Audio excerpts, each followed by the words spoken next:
Hey guys, welcome to another episode of Double Shot of Steelers. I'm Dejan Kovacevic of DK Pittsburgh Sports, soon to be joined by Chris Halicke, our beat writer on the National Football League. And we were both over on the South Side today covering the press conference that Omar Khan and Mike Tomlin annually do. Before that, it was Kevin Colbert in advance of the draft. And those things are they're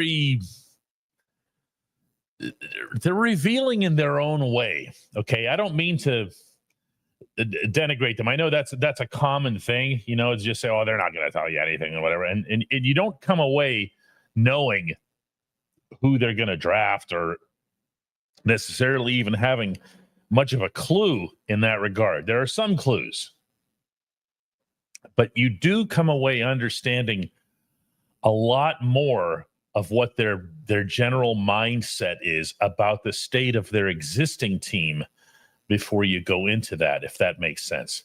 It's not lies. Kyle Smith says it's lying season. They don't have to walk in there and lie. 99.999% of the time, they don't lie. What they're doing is they're just coming in there and not telling you much. There's a big, big difference between those two concepts. And one of the things that I took away from today, maybe the one that was the most prominent of all the impressions that I was left with, was I don't think they think much of this class, because for as many of these press conferences as I've covered over the years, I can't recall one in which they stated so emphatically that they have no intention of moving up and that they would actually see it as a blessing if they were to move back. That's a tough thing to misinterpret. If you have this wealth of talent, and remember that a couple of the Steelers' obvious areas where you'd want to figure out, where you'd want to, fill certain spots on the roster, don't necessarily have to call them needs or whatever, but our defensive tackle, where there's a bunch of them, running back, where there's a bunch of them, there's a couple of good wide receivers, there's a good cornerback, nobody ever talks about that position, and you can have those, and they are still like, please come and take our pick, please come and take it away, so that they can either drop further into the first round or drop all the way into the second round. I did not see that coming. That to me was what stood out from the similar sessions in the past. And I don't know how you dovetail that, since we're always talking about quarterback, with, they've got to go get this guy or that guy or Jackson Dart or Shedeur Sanders or whoever. None of that adds up. Okay? None of that adds up. This looks like a draft where the Steelers just want to get into the second round and pile up, a fair amount of depth. Get players that they feel are good value, that are there in the second round, in the third round, and don't worry about necessarily rising up and going after somebody who might not be great, at least not after the first handful of picks. And that to me is what jumped out more than anything else. I have a feeling that Thursday night, in that regard, in that specific regard, is going to be a little bit of a bummer for everybody. It's just purely for entertainment purposes. You're getting all psyched up and everything, and then it's the Steelers' turn, and they either haven't moved up or they take some guy that doesn't necessarily excite you, or they move back. But if that's the way they're reading this, then, why not? Why not? When we come back, we're going to be joined by Chris, who was sitting next to me all morning anyway. At DK Pittsburgh Sports, we take pride in coverage that connects our city's fans to their favorite teams. Connection stronger than ever. Introducing our all-new state-of-the-art app. Find expert inside reporting and original podcasts. Check live box scores. Track the latest stats. chat it up with our community of thousands of fans, all in one place. The new app from DK Pittsburgh Sports. Coverage that connects.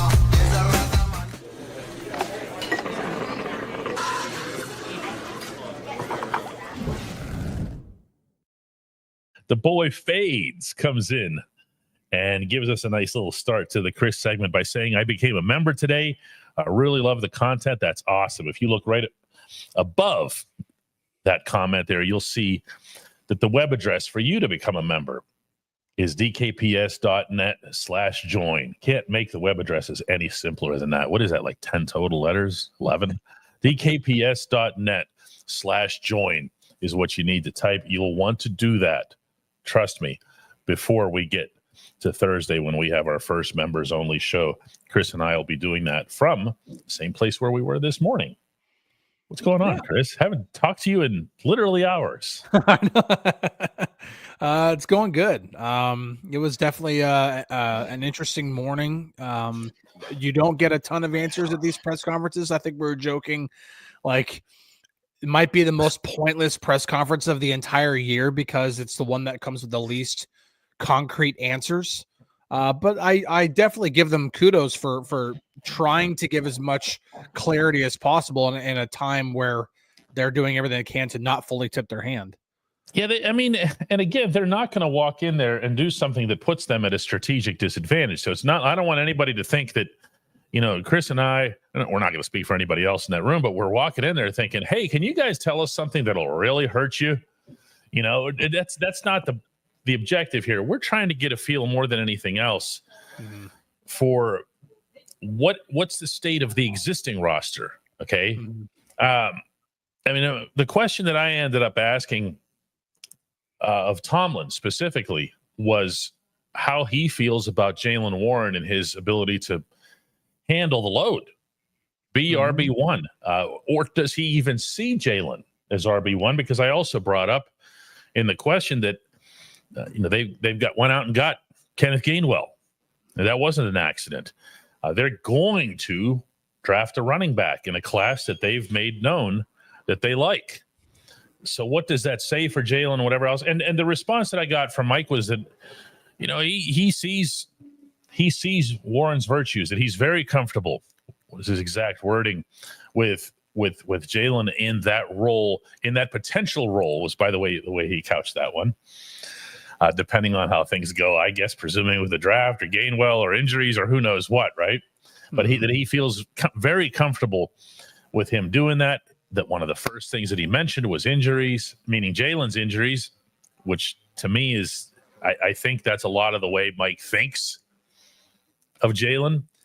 But what you're not gonna get is, here's what we're thinking. If we're at 21 and we move, it's just not going to happen. That's not going to happen anywhere, and we're not expecting it to.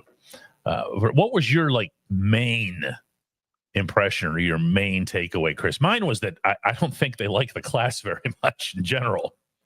I definitely think that what I've been saying, based off of what they said, talking about the depth of certain positions, I asked this morning about, 17 of their 30 spots of the pre-draft visits being at two positions, running back and defensive tackle, and them speaking to the depth of that position and having a lot of options there. It just tells me even more that the true sweet spot of this class is on day 2, and they only have one pick. And I really think that there's going to be a concerted effort. Now the question is, are they okay with just getting a second round, or are they okay with just getting a third round pick? Because it's a lot easier to trade back maybe 5 spots or 6 spots or whatever it is and pick up a third round pick. Are you okay with that? Are you okay with just with just getting one extra third? Is just the entire day 2 that attractive to you, or are you dead set on getting a second round pick so that you can try to get obviously to the higher level of the day 2 guys? I do think that there's going to be a concerted effort to try to do that. I don't think they're necessarily going to put a for sale sign up for the 21st overall pick, because at the same time, they also said there are going to be several guys that are going to be on a list of, we're not trading back away from those guys. Now, they obviously wouldn't say who they were or how many of them, but it didn't sound like a long list. It did not sound like. Again, and then there was another reference where Tomlin was talking about, the overall, like the guys that are up there, and you could just tell that there were a handful of guys, and they both chimed in on this, that they could play for anybody, anywhere, in any phase, and it sounded like there was 7 or 8 of them total. Yeah, and I respect that the Steelers need to be able to weigh this class against other classes, including potentially, we're not just talking about quarterbacks here, the 2026 class, where you need to be able to recognize, listen, the second round this year is like the best second round, but the first round this year is nothing of the kind. So what we don't want to do is invest a first round pick into basically second round talent. So we might as well get out of the round. Does that make sense? Yeah, it did in my head. Yeah, no, I get what you're saying. I don't think that they're completely in love with a lot of the guys up at the top, and nothing that I've heard of the sort throughout this entire draft process, going all the way back to being in Mobile at the Senior Bowl and talking with people there throughout the last few months. I've not gotten the indication that this is a class that is top heavy whatsoever, that there are several guys at the top who are your consensus picks. And then from there on, it's kind of a drop off. And then it's just this steady line that trails from the second half of the first round all the way through the third round. It's not much of a drop off between those guys because of how deep certain positions are and the quality of those prospects at all those positions. And so if they get to 21 and there are 5 guys that they are absolutely good with, no matter what, and somebody calls who's 4 spots away and says, hey, if we gave you this, would you be willing to trade back? They'd be like, yeah, because we'll be fine with any of the 5 one guys. way or another. They're going to get guys that are right, that they value at the 21 spot. Might as well get them at 25 and have something else to stuff in your pocket. Yep. In the meantime, it's just, I just don't see this as being one of those super sexy, exciting first rounds for the Steelers. The class itself doesn't lend itself to that. You know? And even then, their first round pick the last 2 years has been an offensive tackle. There's not really a lot of gigantic. Also not sexy. Although the guys themselves would argue that point. Well, that's true. There are not a lot of like eye-popping highlights for offensive tackles. There was one last year with Faltanu where he just did some sort of wicked magic with his feet on one block. But outside of that, it was kind of like, okay, it's just a guy pancaking a bunch guys over and over again. Yeah. Matt says quarterback is weak this year. If we draft one of these cats at 21, it's more of a reach than Kenny Pickett. All depends on who you're talking to. However, most of the people that you're talking to would agree with that. I don't know. There are people who don't even like Cam Ward, who's going to be the number 1 overall pick in this draft. He's going to Nashville. He is going to be the guy who gets the first big hug from Raj. Yeah. And there are people who don't think much of him. And I don't know that it's just because he's going to Nashville where they just either ruined Will Levis or thought way too much of him in advance. I don't cover the Titans, so I don't care. But I'll tell you, the first time I saw Levis over here at Acrisure Stadium, I really liked him. Yeah. I really liked him. And now all of a sudden he's nothing. He just got left out by the curb. Andy says, I want us to trade back, but I'm afraid we won't find a dance partner. Chris, that's also a possibility because all we're hearing from everybody is that they want out of the first round. Maybe Raj can just walk up there after the Titans are done and say, you know what? We're just going to get started now with pick 33.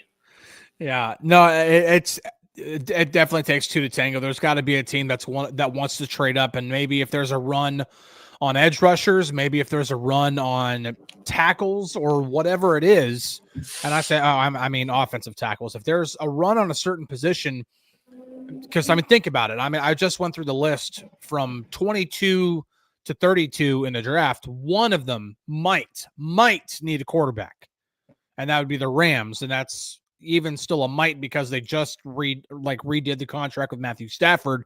And I don't think the first thing you're going to want to do for a win now move is to draft his replacement in the first round. Maybe it is. I don't know. Maybe Sean McVay doesn't care about hurting Stafford's feelings. I don't know. But everybody else doesn't need a quarterback. And so maybe if there's a run on edge rusher or cornerback or something that forces one of those teams to want to jump ahead and snag an edge rusher so that somebody else can't, then maybe that's what the Steelers do. But yes, you absolutely have to have a team that's willing to trade up in order to trade down. So it's definitely a possibility the Steelers just might be stuck at picking 21st overall, and that's it. CP says, DK and Chris, if you knew who the Steelers were picking, would you tell us? A reporter / internal fan dilemma. You do not know what we do for a living. No. Respectfully here. Not only would we tell you, we would blare it in the biggest headline font we've ever had in the history of DK Pittsburgh Sports. And the boss over here would find for the first time a way to make those headlines flash. And the individual letters of the person's name that they're picking would dance at you. Okay.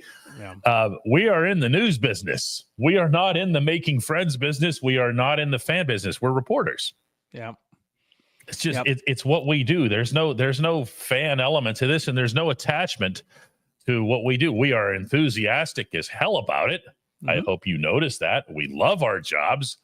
Yep. But my goodness, would we tell? Yes. Yes. 1,000 times yes. And the reason why you're not going to hear, regardless of what you may actually see on social media or on national outlets or anywhere else, the Steelers don't know who they're picking because there's 20 whole teams that are picking ahead of them. And there is no way to actually guess at what all 20 of those teams are going to pick. So they don't know who they're picking. So there's no way to know who they're going to pick. Then there's that. I mean, there's also that. I mean, they still, there's a reason they place the call, you know, and they have to get on the phone and tell somebody who they're picking, because a lot of times, actually, if you go back over the years, you know, retroactively, you'll see that they have no clue until it's actually their turn, because the team that's going right before them essentially determines that. Omar actually told the story of, was it Miami that was picking right before the Steelers? And Omar's going, he didn't know what he was going to have available to him until the Dolphins went. He's just, I'm praying the Dolphins are going to this and that. And, you know, he was hoping the Dolphins had a different need and would go a different direction, so the Steelers, you know, would end up getting their guy. Yeah. But my goodness. One of these days, Chris, we're just gonna do a show about what it is that we do for a living.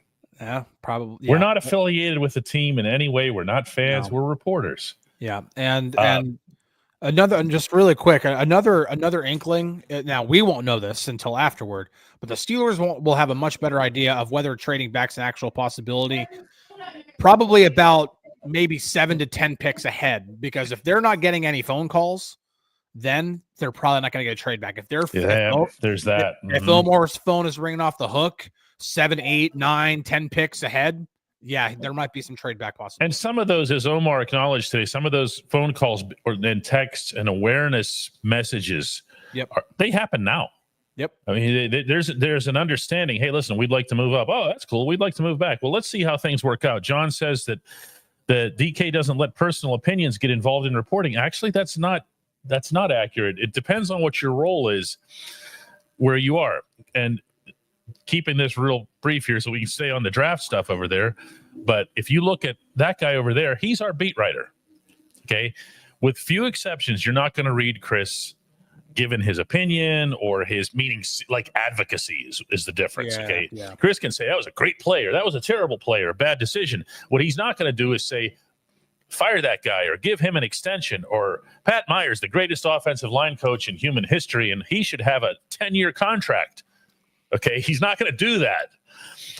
That's my role at our company. I'm the columnist, which is the old school term for writing and whatever else, which is what we do predominantly. So yes, opinions get involved in it, but we try to base I try to base those opinions off of facts and information that we all put together. Yeah. So what Aaron does or doesn't believe doesn't matter. I've been doing this my whole life. Okay. Yeah. We love these jobs. I love my job. I hope Chris does too. I sure do. I sure do. And another Chris picked up his whole family to come here to do this job from Texas. I would not have done that if I didn't love what I do. It's and another part of my job is not just to give you the news without any context. I also try my absolute best to contextualize the information that you get so that you better understand the information. I can just, hold up a piece of paper with a square on it and say, this is a square, and then give you nothing else. It's my job to give you the fullest picture possible. Right. Which is where Brian asks what's the old school term, what the heck is a beat writer? Because I presume that Brian just lives on YouTube. Beat writer, again, is a journalism term for somebody who's covering the beat. Okay. When people use terminology every once in a while, like the national writers are saying the national, you know what national means? They're not here. Yeah. That's all it means. They're not covering the team. It's not some thing of honor or whatever, okay? It's not like you got elevated to something. It just happens to be the outlet that you're working for, and they aren't here. Mm-hmm. Okay, if you're a beat writer, by definition, you are on the beat. You're there. You're at the facility. Chris is at the facility way more often than I am. I go over, I get what I need in order to do my columns and my opinion, but Chris is over there pounding the thing day after day after day. And Carol says beat writers cover the local team exclusively. No, not really. The other people that you referred to as the national writers don't cover any team. They are just writing out of some cubicle in Bristol, Connecticut. It's not, let's get back to the draft. We're trying here, really, really hard. Jay Knudsen says, my job is fixing buildings and evaluating sports writers' podcasts. Jay, how you doing, man? We like Jay, don't we? We're all in on Jay. Jay, by the way, does a great job. I don't know Jay at all. Fixing buildings. We evaluate people who fix buildings. Yeah, DV says, like, beat cop's the only other time I hear the term. That's my beat. That's what it is. Mm-hmm. That's actually the best possible analogy that you can come up with. Although what policemen do are a little bit more serious and valuable than what Chris and I do. A little bit. For a little, just a tad. I have some stars over here. We'll see who else we have here.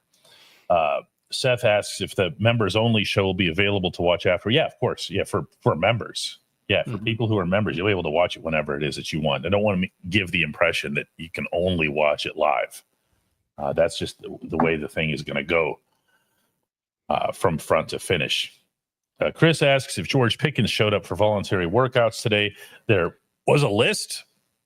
I've got George more to add to the list. I did not see George. I think the team actually posted like over 100 pictures on their website, and I'm gonna go through and I'm gonna put every single person who was there in our Steelers feed. But I did not. At least the ones George. We can recognize. Yeah. So yeah, there are a lot of players there, but I did not see George. But again, I would not. There's going to be a lot that's going to be read into this. Number one, these are all voluntary. Number two, he is coming up on a contract extension negotiation, and players will use everything they possibly can. Or he isn't. I mean, let's remember about George here. He's signed for the 2025 season. I don't know that he has extraordinary leverage. This isn't, that he's going to do some kind of hold in or something. TJ Watt had that. Minka Fitzpatrick had that. George is not that. So no, I don't see how he would be treated at that level with any kind of hold in. And I don't understand why the Steelers would, if such a thing were to happen, why they would go along with it. Yeah, a hold in wouldn't be even happening until training camp, because Anything other than that would be like, for example, if he doesn't show up to minicamp in June, that's not holding in. That's actually holding out, because you are then subject to fines at that point if you have an unexcused absence from minicamp. So holding in means you show up so that you avoid the fines, but you don't participate in anything. The place to become a member is to go to dkps.net/join. Richie McEwen asks, will Dino Tomlin get a camp invite? He doesn't seem to have the college career to deserve it, but I've read he has great athleticism, and I think he knows a certain guy. If he does, I just want to throw this one out there hypothetically, Chris. Okay, and, there's going to be people who will try to squawk and make something out of that. But, I once covered, actually, there were two of these training camps where Austin Lemieux, who's a real live Division I scholarship hockey player, was brought into the Penguins camp. Every single person in that camp knew that Austin Lemieux wasn't going to make the Penguins roster. They knew he wasn't going to get a professional contract. But, you just do it. And it doesn't hurt anybody when it happens. And by the way, he scored a goal in one of those scrimmages in camp, and it was really cool. I was there watching Mario's kid score a goal in a Penguins training camp scrimmage. So it's not the end of the world. If Dino Tomlin comes in, big deal. Yeah. Okay, if he does come in on some sort of tryout, yeah, that's it. Like you said, it's not a big deal. I am very inclined to believe that Mike Tomlin can absolutely separate professionalism from family here. For example, I understand Joey Porter Jr. kind of grew up with his kids and everything like that. Joey Porter Jr. was also a really, really great cornerback at Penn State. So it's not like let me just use a second round pick on some scrub college player. No, by the way, Dino Tomlin is a scrub college player. He's not good. Not good. The other thing about Dino is you can see that he's got some of his dad's, swag about him, and he's his own kid. And he's not going to be affected by it, I'd like to think, any more than Austin was. Austin just came in and he handled himself with class. He answered all our questions, and he talked about, being Mario's son and everything else. He's just as quiet as his dad. Rhino says, does Connor Hayward becoming more of a fullback than a tight end help this team if Darnell Washington can become a threat at tight end? I think I know what you're asking, Rhino. I also think that Connor Hayward is not your prototypical fullback anyway. And for what it's worth, Mike Tomlin said today that he was asked a question about nose tackle. He just said, nose tackle is just going the way of the fullback, which tells you what Tomlin thinks about that position. Yeah. Yeah. I don't think Tomlin, and it is kind of interesting the way he kind of puts that, like with fullback and the nose tackle. It is interesting, but Connor Hayward, man, like I think I would kind of hope we're past the whole Connor Hayward holding back Darnell Washington. Darnell Washington is clearly the number 2 tight end on this team, and he was last year. Nothing that Connor Hayward did was stopping Darnell Washington last year. Darnell has his role. He's not going to be the same guy as Pat Freiermuth. He's not athletic enough and fast enough and agile enough to be that same tight end, but he also can do things almost no other tight end can do, and that's being 6'17" and being able to hurdle over guys. There's only one of that guy. Jay Mood says that George is better than all the wide receivers. Why would you trade him for a second round pick when the first round talent is subpar?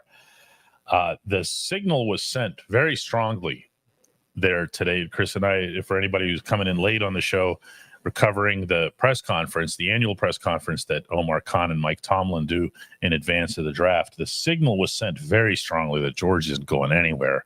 I have no idea where the line of questioning ever came from. We do get a lot of them that Pickens is getting traded.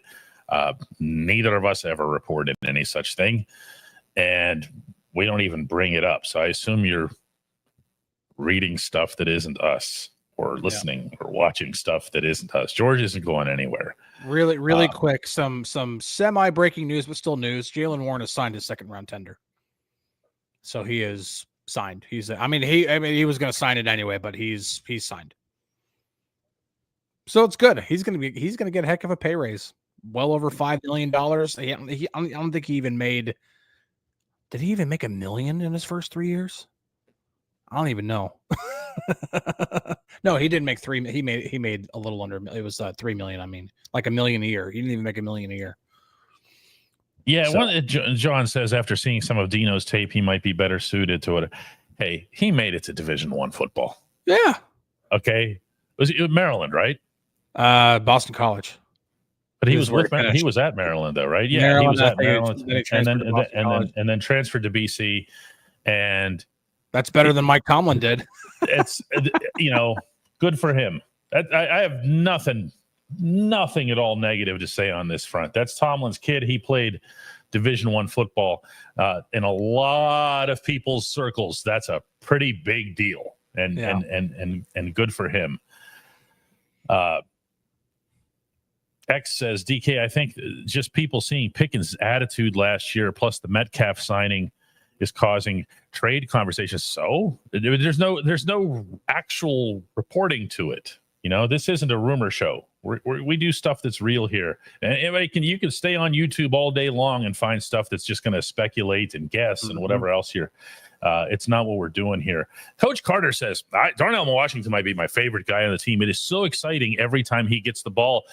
Chris, can he get it more often? Is there enough faith in him? I know Art loves him, so I don't have to wonder about that. Arthur Smith. And there's a difference between Art loving him and Art loving Pat Freiermuth and finding the right mojo between the quarterback throwing the football and these guys. You know what I'm saying? Yeah. The only thing that I would kind of say to kind of keep your enthusiasm down about Darnell Washington getting a huge uptick in targets is that last year they had George Pickens and then huge drop off to Calvin Austin and then nobody else at receiver in terms of legitimate, consistent receiving threats. Ben Skoranek does a lot of really good stuff, and Scotty Miller is a nice, tough guy, and so on. Okay. This year he's going to have DK Metcalf and George Pickens at wide receiver. Those two are going to get a lot of targets. They just are. That's Arthur Smith's job. If Arthur Smith is not getting those guys more than 100 targets in a season, assuming they play all 17 games, he's not doing his job right. And Pat Freiermuth is going to get significantly more targets, and he should, because he's a much better receiving tight end than Darnell Washington is. It should be getting way more targets. So there are 3 guys at least who should be getting more targets than Darnell. I would even argue Calvin Austin would be above that as well. So there are a number of guys who are in line for more targets. And then also don't forget about Jaylen Warren out of the backfield, whoever they draft out of the backfield, Kenneth Gainwell out of the backfield. There are a number of weapons, and Darnell Washington has some really good things, but I think less is more with him, honestly. Eric Green 2.0 says, Matt, no. Oh, no way. No way. No. Eric Green could really catch a football. Yeah, he could do things on the football field that were borderline wide receiver like. Just do something. He was ahead of his time in terms of goodness, so much so. And this guy just would step onto the field and he just looked so unfair. Mm-hmm. Like a cheat code. Like he was the big kid that showed up on the playground and you'd go, what? Hey, who asked him to come here? Go play with your own age group. Get out of here. Yeah. Yeah. No one says Eric Green was a moving continent. Yeah, but he could really move. Uh-huh. That was the other part of that.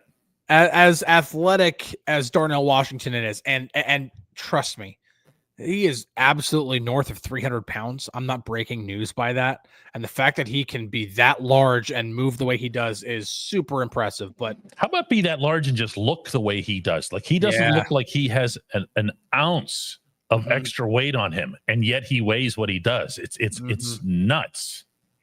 Yeah. Eric Green was a freak, man. He was. Jonathan says, in reference to trading George, imagine thinking that we can trust what Omar says. Remember the glowing remarks about Kenny. What did you want him to say? He was in his employ. And then he traded him shortly after. I mean, guys, you got to understand, these aren't lies.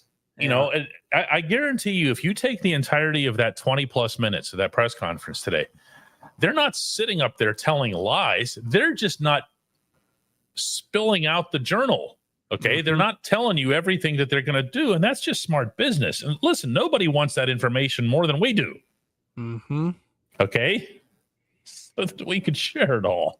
Also, which we would. Also, really quick about that, Kenny Pickett is the one who wanted out.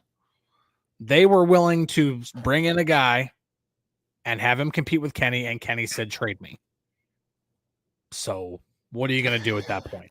One Sunday night, it was Kenny's call. And one of these days, I got some background on that whole story I'm going to share with everybody. That might be one of those members only shows. The way that whole thing actually unfolded. Yeah. That'd be a good members only show. DKPS.net/join is the way to become a member and to get that entire story of what happened the night that Kenny demanded his trade. The boss appreciates the upsell here. Michael Cross said it would be nuts to trade Pickens. Well, yeah, they're not going to. They're not going to. Coach Carter says members only, where DK drops the tea, not the tea, the coffee. Kenny would have started all 6 games, says Jonathan. There's at least 6 games if he could have chilled out, might have won the starting job. Don't Kenny. Let's take a couple more that are on the actual draft here, if we can, from anybody at all. Looking into this one. This one's really not that. Nathan wants to know, how did you guys get into this profession? I'm sure we have very different stories here, but Chris, what's yours?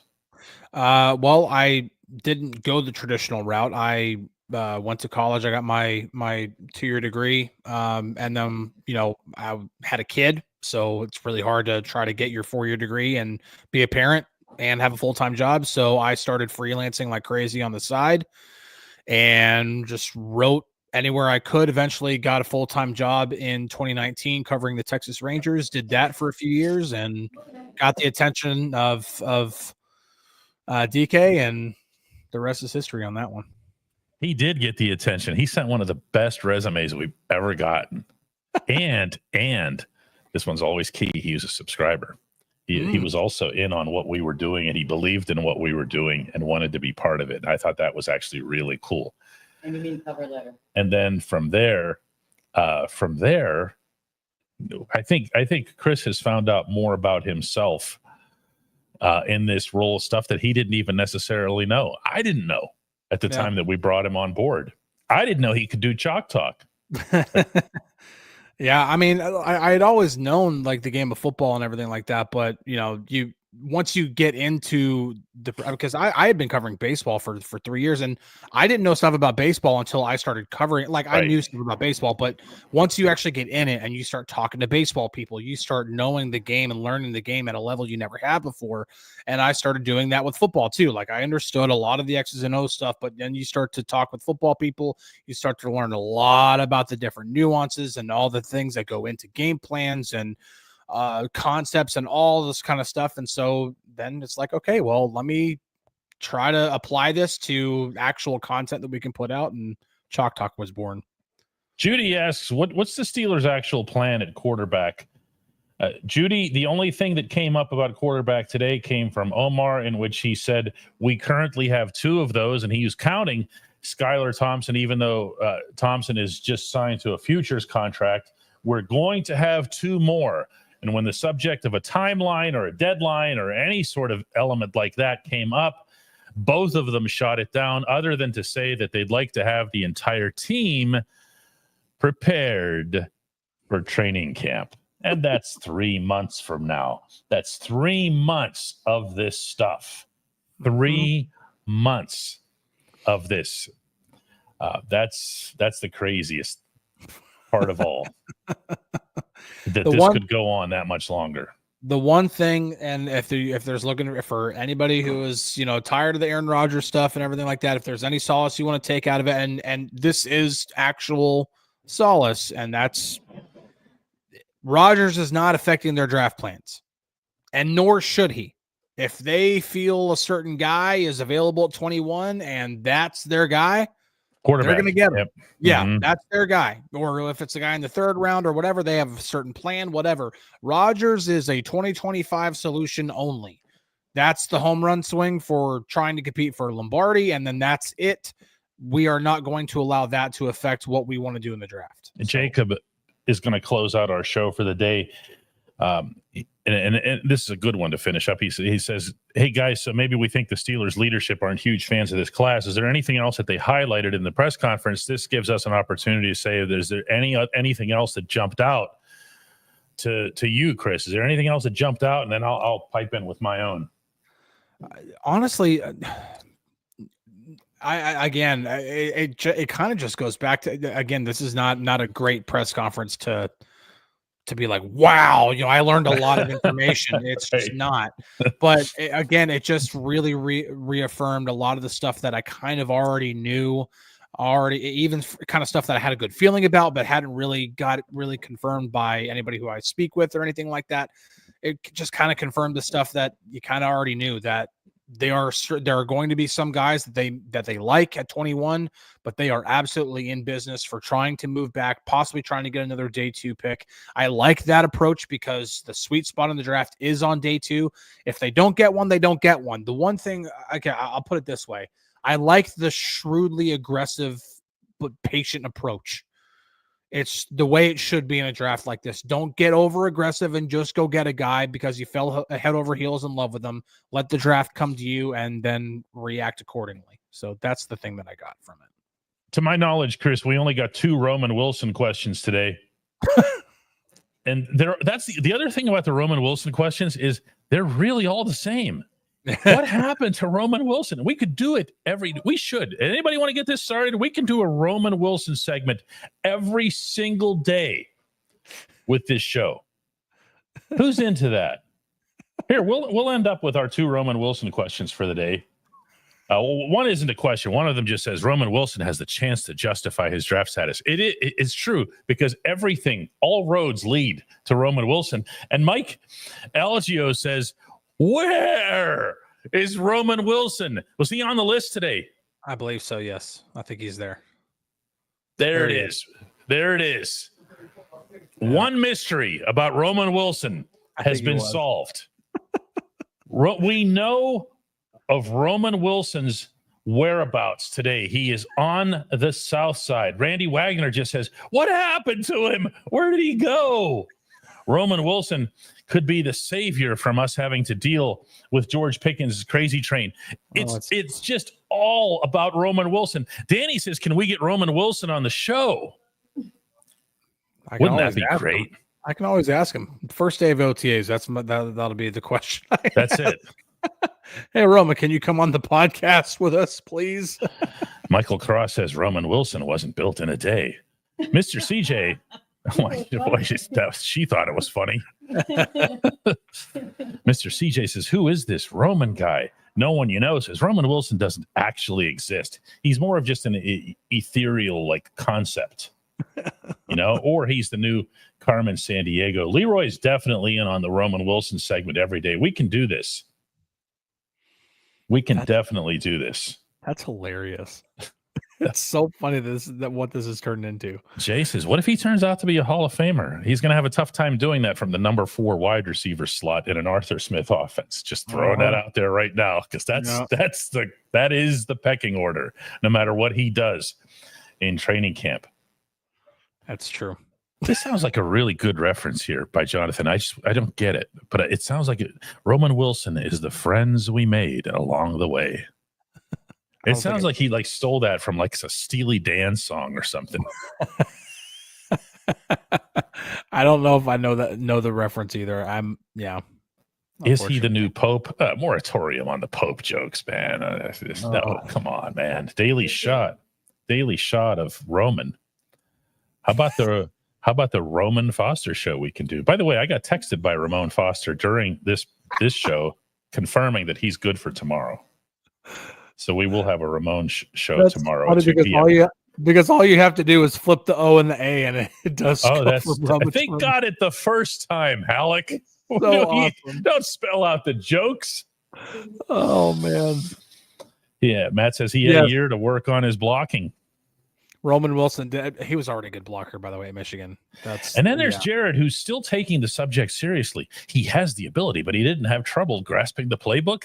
There are no Roman Wilson controversies. There are none, but that's not going to stop us from exploiting them regardless. He was there. I just looked. Was he? Yeah, he was there, 100%. Thank Almighty God that he was. All right, guys, we're going to do another one of these tomorrow. Don't forget to become a member. Do that like now, dkps.net/join. And we'll see you on draft eve.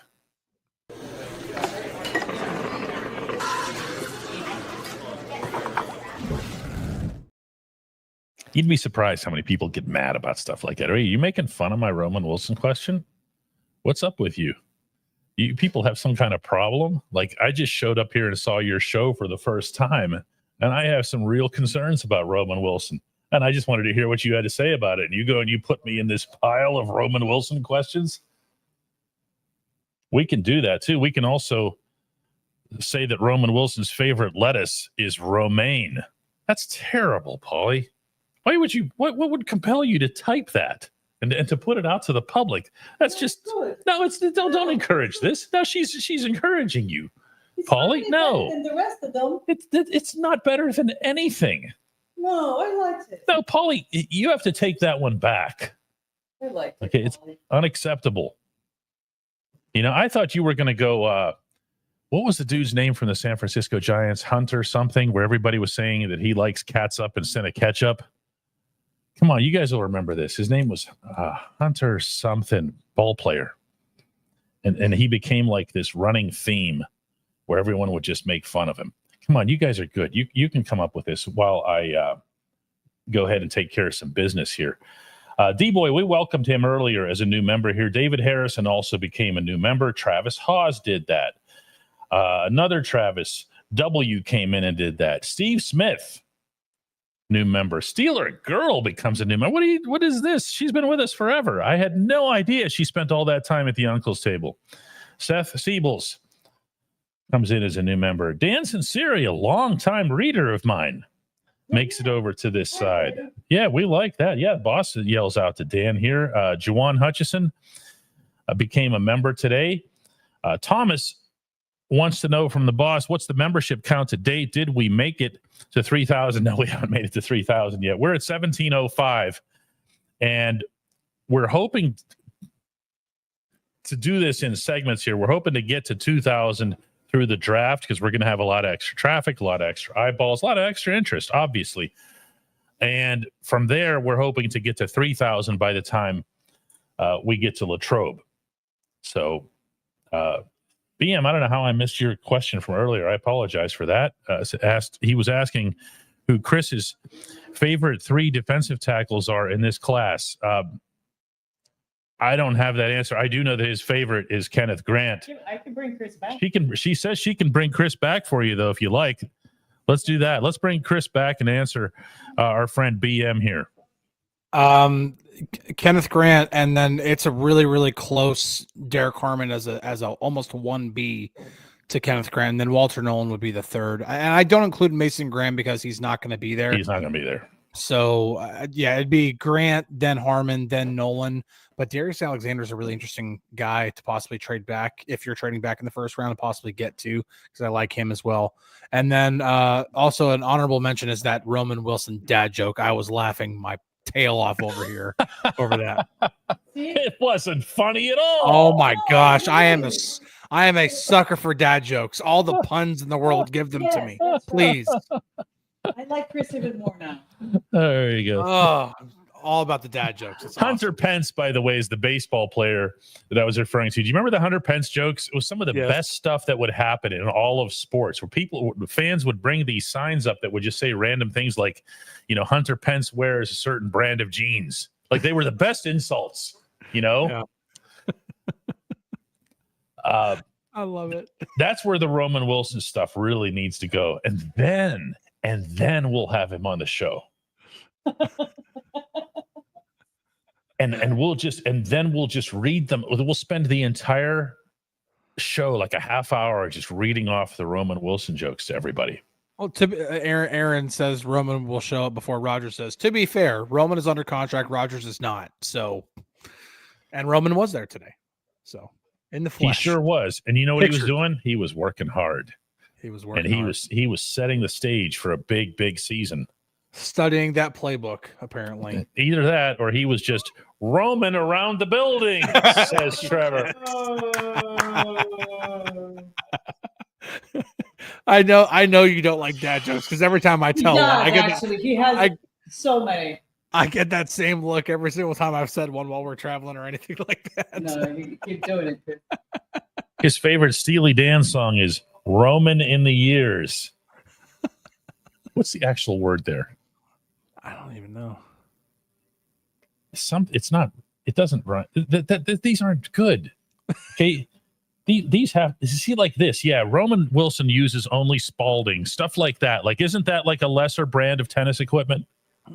Yeah, or Right? it used to be the official basketball of the NBA, and then they just recently switched to Wilson. But that was the spirit of the jokes. It was stuff like that. You know, that I could see coming. You know, here, another one. Roman Wilson eats cornflakes. Like that's a sign that you bring to the game. That was the Hunter Pence stuff. Yeah, I think that was a San Francisco thing. Weren't they the ones doing it? I believe so. That's a very San Francisco kind of humor. Yeah, you know, something to be like super intellectual. I'm just reading these comments. It's just so funny. Well, so as long as Chris is here, just remember that dkps.net/join is the place to go. I want to go through the gifts today. Our barber came in with one. Eric came in with one. I mentioned BM coming in and asking a question with the $2 contribution. Kerry Russell always comes in with one. I wonder what the exchange rate is on Kerry's because it's always coming from overseas, you know, and you got to exchange the pound for the dollar. Mm-hmm. You know what I'm saying? Yeah. Nonetheless, it's $1 every single time, or a pound, which would be, I think, $2 if I remember the exchange rate. Really, that much? Oh, it's been that way. Jeez. Yeah. You're gonna have to start working on some of those exchange rates before you and I fly over there to Dublin. Although they use the euro. They do. Yeah. Reeling in the years, Frank says. That's actually what it was here. Oh, here, George is correcting me. He says, no, pound is maybe $1.20. Yeah. Okay. You know, I knew it was more, but I didn't think of it. And the euro is probably more too. I can't imagine it's that much more. Anyway, we'll be back with another one of these tomorrow, guys. And we're really going to be pushing the memberships tomorrow. Again, not to be obnoxious, not to make this feel like a telethon. It's just that we don't want people getting locked out whenever we do the members only thing on Wednesday. So thanks. Bye.